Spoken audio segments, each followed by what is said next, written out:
Daming nangyari sa larong ito. Walang gustong magpatalo at grabe rin ang pisikalan sa buong game.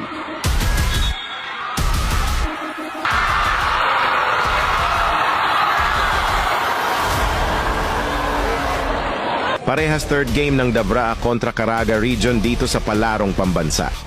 Marami ang nagsabing matatambakan ng Caraga dahil sa laki at lamang sa height ng Dabraa, pero iba ang nangyari sa first half.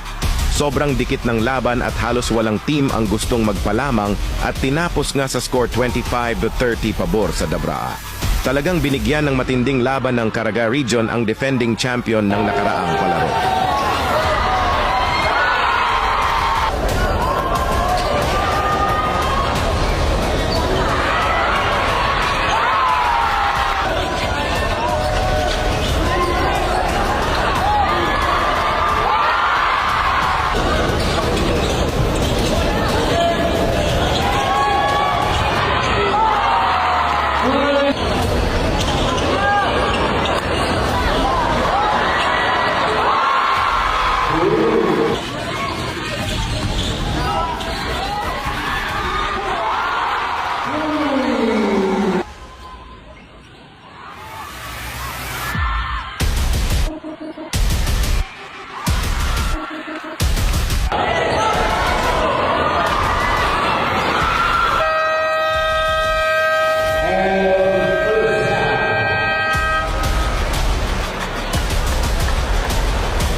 Pagdating ng third quarter, biglang bumulusok ang Caraga sa pangunguna ng kanilang number 18.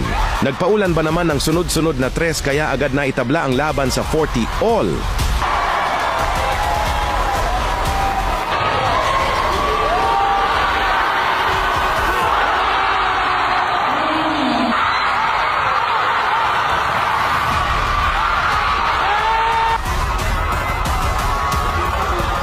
Pero hindi nagpatinag ang MVP ng Dabraa. Nangibabaw lang naman sa ilalim at halos hindi mapigilan, dahilan para muling lumaki ang lamang hanggang 7.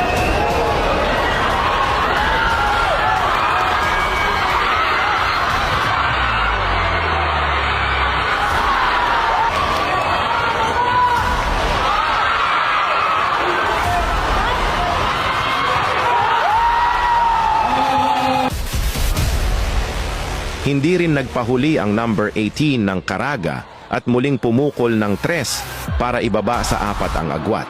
Ngunit bago matapos ang third quarter, si Pellegrino ang tuluyang nagbigay ng momentum sa Dabraa matapos ang steal na sinundan agad ng mabilis na layup. Pagsapit ng fourth and final quarter, dito na tuluyang lumipad ang King Eagle ng Dabraa na si Rene Baterbonia. Pero hindi lang siya ang umeksena dahil halos lahat ng players ng Dabraa ay nag-contribute sa opensa sa huling yugto, dahilan para tuluyan nilang makontrol ang laro. Sa huli, tinapos ng Dabraa ang matinding bakbakan kontra Caraga Region sa score na 69-59.